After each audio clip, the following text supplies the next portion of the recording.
Hello. आज हम UP date 2022 का पेपर 2 डिस्कस करेंगे। पेपर 2 के सीडीपी के 30 क्वेश्चन हैं। तो पहले क्वेश्चन से हम शुरू करते हैं। पहला क्वेश्चन है, कोलर निम्न में से किससे संबंधित है? कोलर जी हैं वो निम्न में से किससे संबंधित है? अब प्रेरणा का सिद्धांत, अधिगम का सिद्धांत, व्यक्तित्व का सिद्धांत, विकास का सिद्धांत। कोलर जी ने कौन सा सिद्धांत दिया है? तो कोलर जी का अभिप्रेरणा का सिद्धांत था, अधिगम का सिद्धांत था, व्यक्तित्व का सिद्धांत था या विकास का सिद्धांत था? कोलर ने नंबर 2 इसका ऑप्शन सही है, अधिगम का सिद्धांत, थ्योरी ऑफ लर्निंग दी है। कोलर जी ने उनका कोलर एक गेस्टाल्टवादी थे, जिसमें कोलर, कोफका, वर्दीमर ये लोग शामिल थे। तो कोलर जी ने थ्योरी ऑफ लर्निंग दी है। क्वेश्चन नंबर 2 है, मैकडूगल के अनुसार मूल प्रवृत्तियों की संख्या कितनी है? 15, 10, 12, 14। तो मैकडूगल जी ने मूल प्रवृत्तियों की संख्या कितनी बताई, ये आपको पता होगा। पेपर 2 में है, ये पेपर 1 में भी पूछा गया था। तो option number 14, option number 4, 14। McDougall ji ने मूल प्रवृत्तियों की संख्या बताई है कितनी? 14। नेक्स्ट क्वेश्चन देखते हैं। मानसिक उद्वेलन प्रतिमान का प्रयोग निम्न में से किसके शिक्षण हेतु किया जाता है? Brainstorming model of teaching is used to improve which of the following? मानसिक उद्वेलन प्रतिमान का प्रयोग निम्न में से किसके शिक्षण हेतु किया जाता है? नंबर 1 समझ, अंडरस्टैंडिंग के लिए, समस्या समाधान, प्रॉब्लम सॉल्विंग के लिए, सृजनात्मकता, क्रिएटिविटी के लिए या अनुप्रयोग, एप्लीकेशन के लिए। बेसिकली ब्रेन स्टॉर्मिंग क्या होता है कि आप किसी भी चीज़ के बारे में, वो कहते हैं ना, थिंकिंग अबाउट थिंकिंग, मतलब सोच के बारे में भी सोचना कि अगर ये आया है तो क्यों आया है। तो इस तरीके की सोच के लिए इसमें वैसे तो प्रॉब्लम सॉल्विंग में भी ब्रेन स्टॉर्मिंग का यूज होता है, लेकिन आप इसमें सबसे बेस्ट अगर ऑप्शन देखते हैं तो नंबर 3 ऑप्शन सही है, सृजनात्मकता। क्रिएटिविटी में है ब्रेन स्टॉर्मिंग का यूज बहुत ज़्यादा होता है। क्रिएटिविटी में क्या होता है कि ट्रायल एंड एरर यूज होता है बहुत ज़्यादा। क्रिएटिविटी में कुछ नया बनाने का ट्राई करा जाता है, तो उसमें क्या होता है, ब्रेन स्टॉर्मिंग सबसे ज़्यादा करी जाती है। तो इसका ऑप्शन नंबर 3 सही हो जाएगा। वैसे ऑप्शन नंबर 2 भी सही है, पर अगर हम आंसर से सीट से अगर मैच करते हैं तो ऑप्शन नंबर 3 माना है उन्होंने। क्वेश्चन नंबर अगला देख लेते हैं। कुत्ता किसके प्रयोग का विषय था?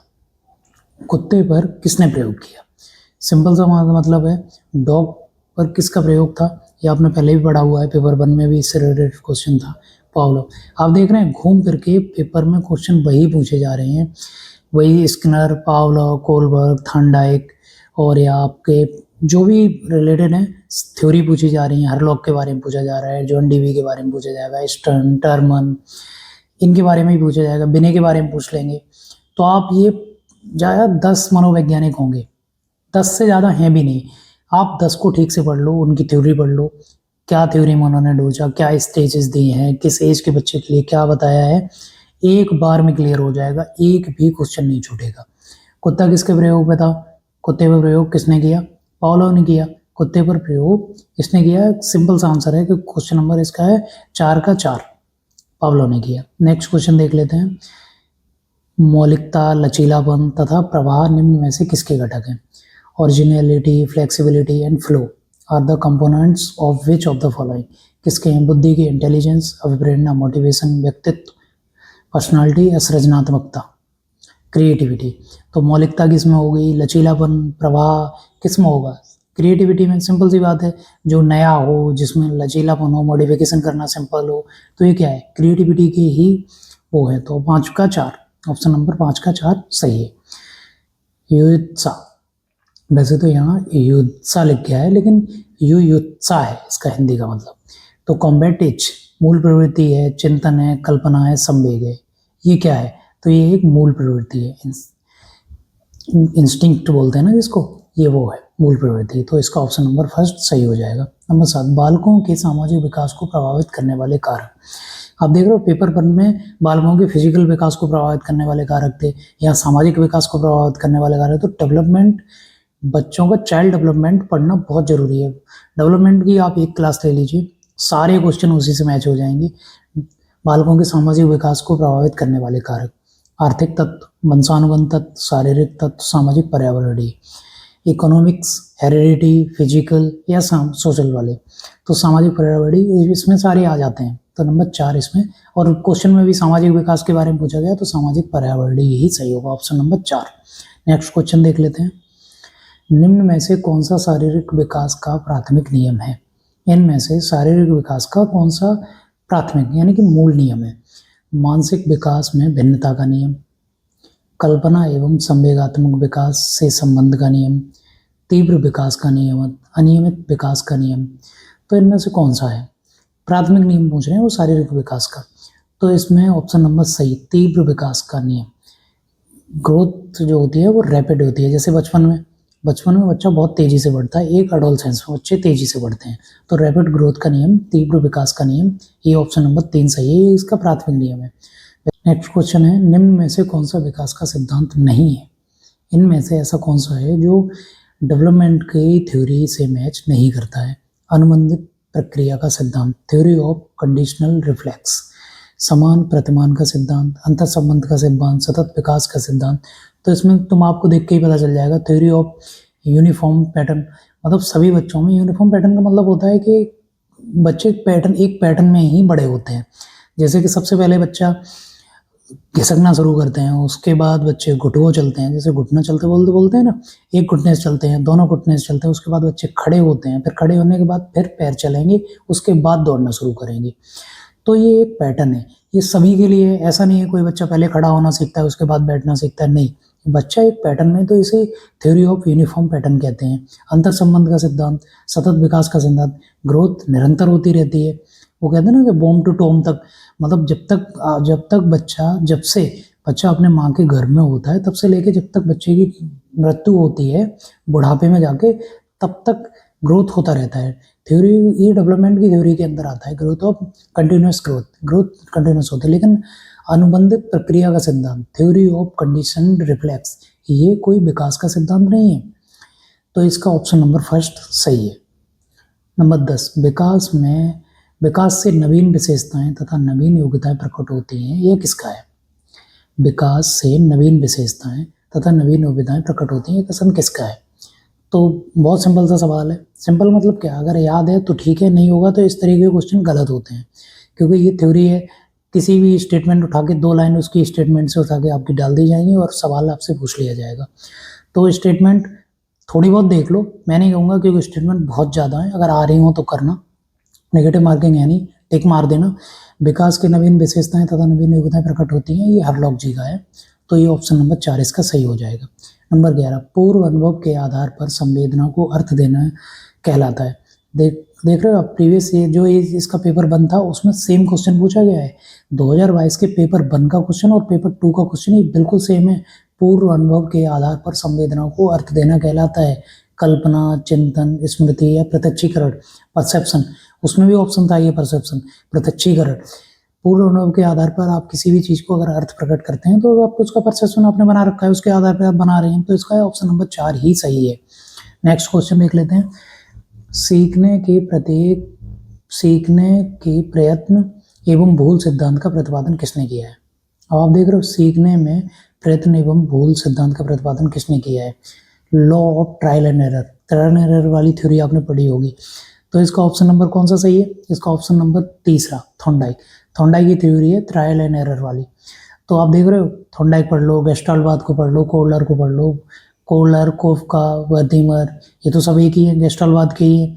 थॉर्नडाइक को पढ़ लो, पावलोव को पढ़ लो, तो आप इसका ऑप्शन नंबर 3 सही हो जाएगा। आप इस तरीके से पढ़ सकते हैं। औसत बुद्धि वाले बालकों का IQ स्तर कितना होता है? IQ का कभी फॉर्मूला पूछ लेंगे, कभी IQ निकलवा के देख लेंगे फॉर्मूला लगवा के, कभी IQ के स्तर का लेवल पूछ लेंगे, कभी मंद बुद्धि वालों का पूछ लेंगे। आप देख रहे हो, क्वेश्चन सेम को एक ही टॉपिक से कितनी तरीके से क्वेश्चन घुमा घुमा के रिपीट करे जा रहे हैं। औसत बुद्धि वाले बच्चों का IQ कितना होता है? तो 90 से 109, वैसे 90 से 110 होता है, 109 लिखा हुआ है, तो तीसरा ऑप्शन इसका सही है। निम्न में से कौन तरल क्रिस्टलीय बुद्धि के प्रतिमान में प्रतिपादक थे? अब आप देख रहे हो, फ्लूइड मोज़ेक किसने दिया है? निम्न में से कौन तरल क्रिस्टलीय बुद्धि के प्रतिमान में प्रतिपादक थे? Cattle, Skinner, burner, Thorndike. इसने ये आपने पहले ही पढ़ा होगा, सीटेट का पूछा हुआ क्वेश्चन है पहले से। तो कैटल की तरल क्रिस्टलीय बुद्धि के बारे में किसने बोला है? कैटल जी ने। तो इसका ऑप्शन नंबर फर्स्ट सही हो जाएगा, कैटल हो गया।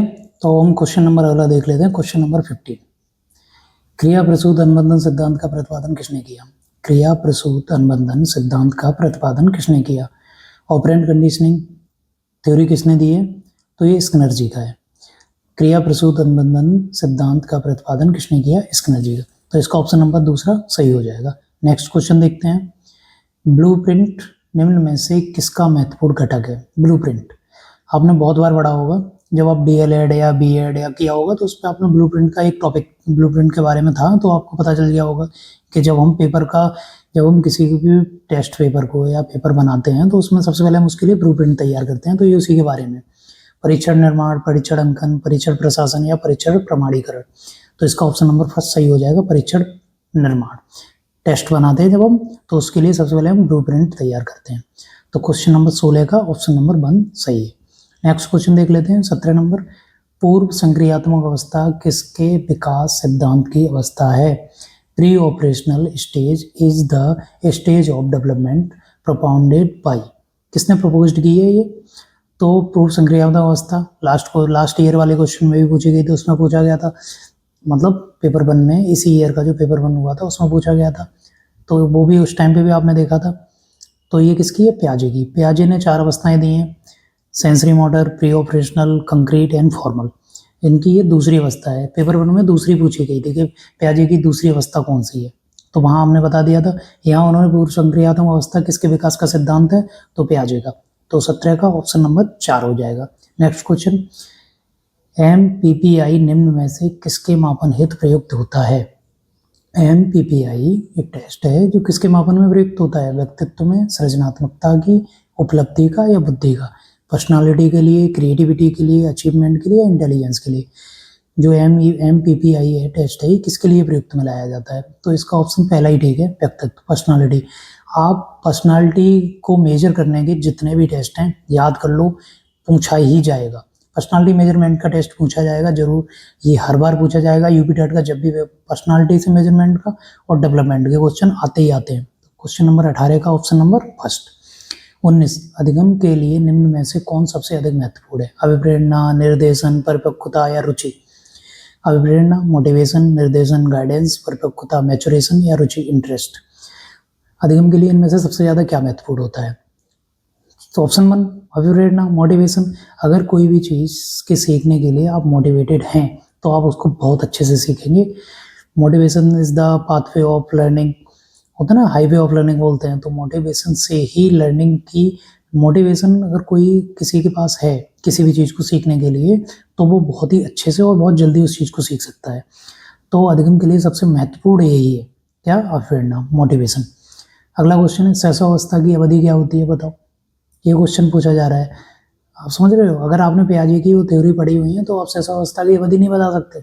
16 वर्ष से 18 वर्ष तक, 15 वर्ष तक, जन्म से 6 वर्ष तक, जन्म से 2 वर्ष तक। ऑप्शन नंबर 4 सही है। ऑप्शन नंबर 4, जन्म से 2 वर्ष तक सहसवावस्था की केवल अवधि पूछी है। अब क्वेश्चन नंबर अगला देख लेते हैं। कोलर अपने प्रयोग द्वारा यह सिद्ध करना चाहते थे कि, कोलर ने अपना प्रयोग किया, वो अपने प्रयोग पर क्या सिद्ध करना चाहते थे? याद होगा, कोलर ने अपना चिंपैंजी पर प्रयोग किया था, संपूर्ण परिस्थिति का प्रत्यक्षीकरण मानव अधिगम उद्देश्यपूर्ण है, पशुओं में मानव से बेहतर और एक स्वतंत्र प्रक्रिया का। अब कोलर ने किसके बारे में बात, अपने पूरे ही प्रयोग में क्या पूरी तरीके से उन्होंने प्रूव करने की कोशिश करी है, या क्या सिद्ध करना भी चाहते थे, या क्या सिद्ध कर पाए वो? तो इसका ऑप्शन नंबर सही पहला है, संपूर्ण परिस्थिति का प्रत्यक्षीकरण, the perception of whole situation. आप क्वेश्चन है, पाठ योजना की पंचपदी प्रणाली का प्रतिपादन किसने किया? पाठ योजना की पंचपदी प्रणाली का प्रतिपादन किसने किया? जॉन डीवी ने, ब्लूम ने, किलपैट्रिक ने, हार्वर्ड ने? तो इसका ये फैक्चुअल क्वेश्चन है, हार्वर्ड जी किया है। पंचपदी प्रणाली किसने दी? हार्वर्ड ने। क्वेश्चन नंबर 22 का ऑप्शन नंबर 4 सही हो जाएगा। अगला क्वेश्चन देखते हैं, क्वेश्चन नंबर 23 है, ग्रंथियों के आधार पर व्यक्तित्व के प्रकारों का वर्णन किसने किया है? अब आप देख रहे हो, ग्रंथियों के आधार पर व्यक्तित्व के प्रकारों का वर्गीकरण किसने करा है या वर्णन किसने करा है? क्रेसमर ने, स्प्रेंगर ने, कैनन ने या युंग ने? ये भी फैक्चुअल क्वेश्चन है, ये कैनन ने किया हुआ है, तो इसका ऑप्शन नंबर 3 सही हो जाएगा। सृजनात्मकता मौलिक परिणामों को व्यक्त करने की मानसिक प्रक्रिया है, यह कथन किसका है? सृजनात्मकता मौलिक परिणामों को व्यक्त करने की मानसिक प्रक्रिया है, यह कथन किसका है? तो कोल एवं ब्रूस, क्रो एवं क्रॉन, हेडॉन का है, डेहान का है या ड्रेवहॉल का है? तो ये कथन किसका है? तो ये वाला कथन है कोल एवं ब्रूस का, तो ऑप्शन नंबर फर्स्ट इसका सही हो जाएगा। नेक्स्ट क्वेश्चन है 25। बीएफ स्किनर के अनुसार बालकों में विकास होता है। बीएफ स्किनर ने बताया है कि बालकों में विकास कैसे होता है। जन्मजात क्षमता के परिणाम स्वरूप, प्रशिक्षण के परिणाम स्वरूप, अनुकरण एवं पुनर्बलन के परिणाम स्वरूप, परिपक्वता के परिणाम स्वरूप।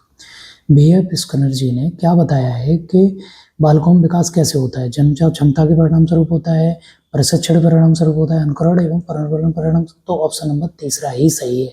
अनुकरण एवं पुनर्बलन के परिणाम स्वरूप ही बच्चों में विकास होता है। Question number 26। मूल प्रवृत्तियों को 14 प्रकारों में वर्गीकृत किसने किया है। जो आपकी मूल प्रवृत्तियां हैं इनको 14 प्रकारों में वर्गीकृत किसने किया है।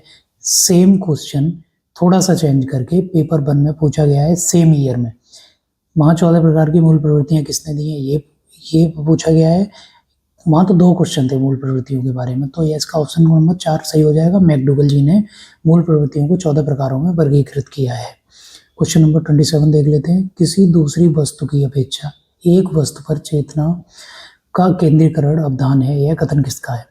किसी दूसरी वस्तु की अपेक्षा किसी एक वस्तु पर चेतना का केंद्रीकरण अवधान है, यह कथन किसका है। डम्मिल का है, मैकडूगल का है, मन का है, रॉस का है। तो ये डम्मिल जी का है। डम्मिल जी कहते हैं किसी दूसरी वस्तु की अपेक्षा एक वस्तु पर चेतना का केंद्रीकरण ही अवधान है। तो ये इसका ऑप्शन नंबर फर्स्ट सही हो जाएगा। 28 देख लेते हैं। यूजेनिक्स के जनक के रूप में किसका नाम जुड़ा है। यूजेनिक्स के पिता किसको कहा जाता है। गॉल्टन जी को। सिंपल सा आंसर है। गॉल्टन जी को यूजेनिक्स के फादर ऑफ यूजेनिक्स बोला जाता है, गॉल्टन। नेक्स्ट क्वेश्चन देख लेते हैं 29। 12 वर्ष से 16 वर्ष के बालकों हेतु हिंदी में डॉक्टर एस जलोटा ने कौन सा परीक्षण प्रतिपादित किया। डॉक्टर एस जलोटा जी ने 12 वर्ष से 16 वर्षों के लिए एक परीक्षण प्रतिपादित किया था। उस परीक्षण का नाम क्या था। अशाब्दिक बुद्धि परीक्षण था, चित्रांकन परीक्षण था, आर्मी अल्फा था, या साधारण मानसिक परीक्षण था। तो इसका ऑप्शन नंबर 4 सही हो जाएगा, साधारण मानसिक परीक्षण। नेक्स्ट क्वेश्चन देख लेते हैं 30 नंबर, ये लास्ट क्वेश्चन है इस सेट का। बुद्धि के द्वैकारक सिद्धांत का प्रतिपादन किसने किया है। बुद्धि का द्वैकारक सिद्धांत का प्रतिपादन किसने किया था। Who propounded the 2 factor theory of intelligence. 2 factor theory किसने दी है। थॉर्नडाइक ने, स्टर्न ने, बर्नर ने, या स्पीयरमैन ने। तो इसका ऑप्शन नंबर 4, स्पीयरमैन ने 2 फैक्टर थ्योरी दी है, थॉर्नडाइक ने मल्टी फैक्टर थ्योरी दी है, स्टर्न ने 1 फैक्टर वाला दिया है। तो इस तरीके से ये इसका ऑप्शन नंबर 4 सही हो जाएगा। ये 30 क्वेश्चन थे। यूपी टेट 2022 का जो रीपेपर हुआ था पेपर 2 के 30 CDP के ये क्वेश्चन थे। बाकी मैंने पेपर वन के 30 क्वेश्चन करा दिए हैं, वो आप देख लेना। ये पेपर 2 के 30 क्वेश्चन हो गए। इसी तरीके से 2021 में जो हुए थे मैं उनका करा दूंगा। प्रीवियस PYQ के मैं अब तक के जो भी क्वेश्चन पूछे गए हैं वो सारे क्वेश्चन मैं करा दूंगा। बाकी आप लाइक शेयर सब्सक्राइब अपने हिसाब से कर लेना जैसे आपको ठीक लगे। ये इसके आंसर की एक बार आप देख सकते हैं। सेम क्वेश्चन है, उसके आंसर की अपने आप से मैच कर सकते हैं आप। और बाकी ये लास्ट क्वेश्चन था इसका। और अगर आपका कोई भी सवाल है तो आप मेरे से पूछ सकते हैं। प्रैक्टिस सेट के लिए आप बता सकते हैं। कोई थ्योरी जो आपको क्लियर नहीं है मुझे बता सकते हैं। अब मैं अपने हिसाब से देख के अच्छे से तैयार करके एग्जाम के हिसाब से तैयार करके आपको दिखाऊंगा। प्रैक्टिस सेट मैं तैयार करूंगा, वो अपने हिसाब से आपको दे दूंगा। Practice set most expected question ही डालूंगा मैं। इन्हीं प्रीवियस पेपरों को एनालाइज करके वो मैं तैयार कर रहा हूँ। मैराथन क्लास के थ्रू या प्रैक्टिस सेट के थ्रू ज़्यादा क्वेश्चन एक साथ लेके करा दूंगा। एक बार में क्लियर हो जाएगा। जो भी होगा आप देख लेना एक बार। बाकी लाइक शेयर सब्सक्राइब आप अपने हिसाब से कर लीजिएगा। अगर आपका कोई सवाल हो आप कमेंट बॉक्स से पूछ सकते हैं। बाकी thank you, have a nice day.